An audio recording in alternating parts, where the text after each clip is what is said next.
This used to be a water treatment plant of sorts. I don't know why they took it all down and made it this rather pleasing field. But yeah, there was also what used to be an animal hospital at this spot here. And years ago, this area got hit with a really bad flood. And from what I was told, what I heard, people at the animal hospital left to take care of themselves and left the animals here. The hospital flooded and the animals drowned.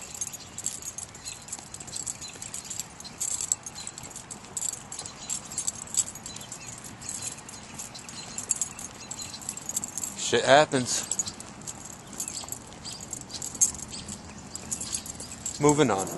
The local shelter house isn't too far from here, but they're limited on space, and there are a lot of people that have to use it. This is one of the spots where those who've ran out of time at the shelter house would stay, and it looks like someone didn't make it through the winter.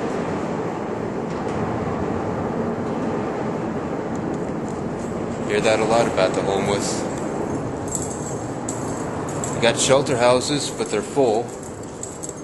They only limit how long you could stay. It was about 45 days from what I remember when I was staying there.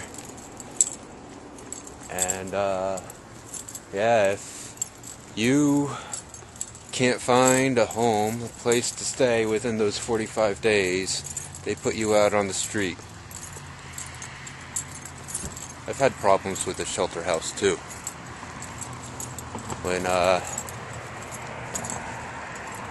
last winter. Was it last winter? Well, it was winter. It was brutal cold. And I'd finished work. It was late at night. I made my way all the way from Coralville to the shelter house. And they turned me down, because they don't do paperwork at that time.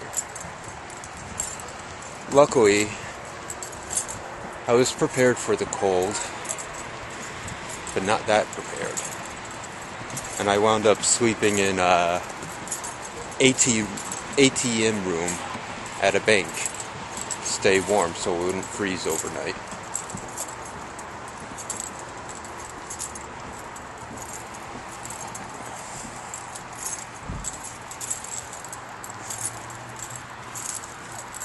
I'm not saying anything else on that subject matter. It's too... I don't even want to say it. This is something that goes to show the resilience of trees. Looks to be growing quite strong, getting ready for the next spring season. But as you can see, passing by the tree, it's rather hollow.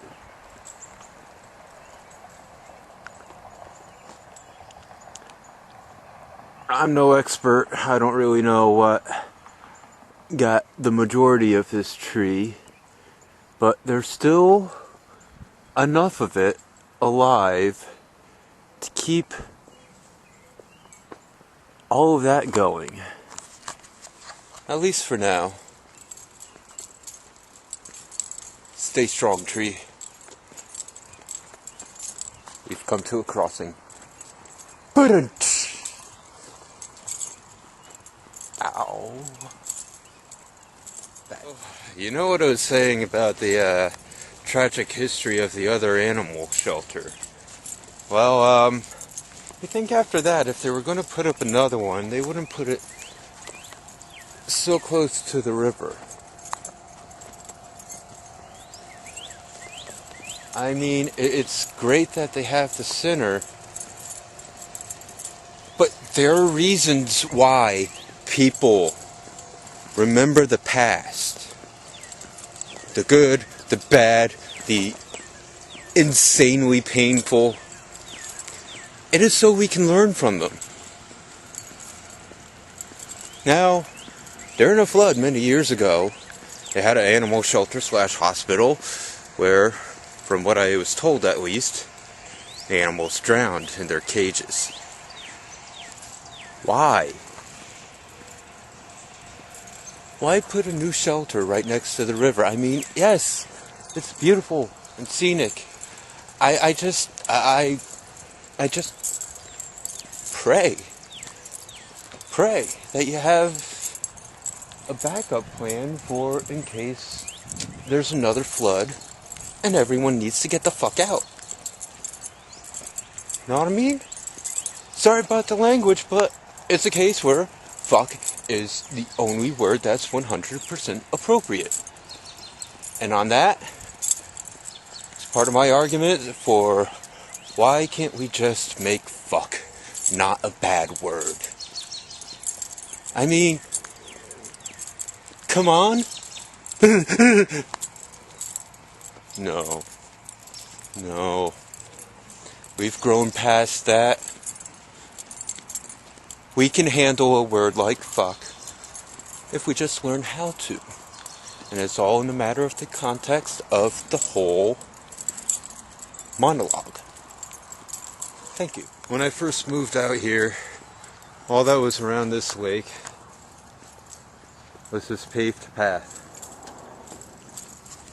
It's a fun path too. Really beautiful at night. Although, well, I'll get to that in a bit, but as the years pass, they developed it and have made quite a lovely park out of it. It's good size too. Lots of fishing, although you need license and have to pay fees, but that's the town's business, whatever. But anyway, yep. Really lovely spot, especially at night. However, I don't know if they've done anything with the lake to help with the problem, but yeah, during the summer at the night, the bugs will eat you alive. It don't matter who you are. 'Cause they are hungry, and I'm just hoping things with this lake have improved, so maybe they're not so bad or big.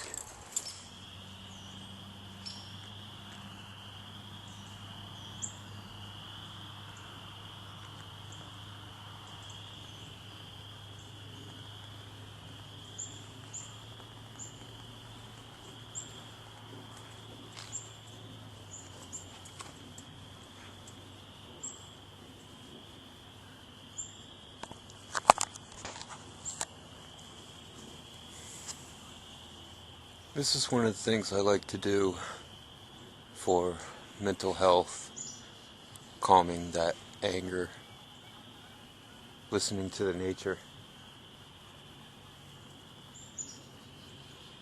Another thing that I'm doing for mental health, well, more for personal growth and development, is making these videos. That's a new trail. But yeah, it's for personal growth and development, making these videos.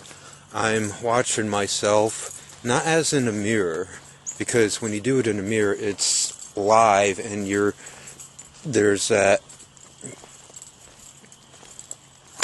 crossing of beams. I know the terminology, the tongue just can't spit it out right now. But, trying to think of the word, I lost train of thought. But I think you've caught on to what I was trying to say. But, when I do it on a camera, and then later on I sit back to low battery caught me again. But, okay, so what I was going to say is that when I do it on the camera, I just have to do what I'm doing, and then later on, when I'm watching what I did, I can think about how I did what I did, and ways I can improve on speaking, how I present myself, and so forth. So, I really hope this camera's picking up all these froggies.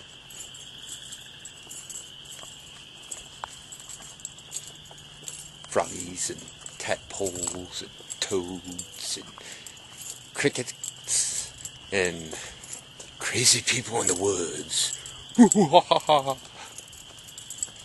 Oh, that was cheesy even for me. Sorry about that.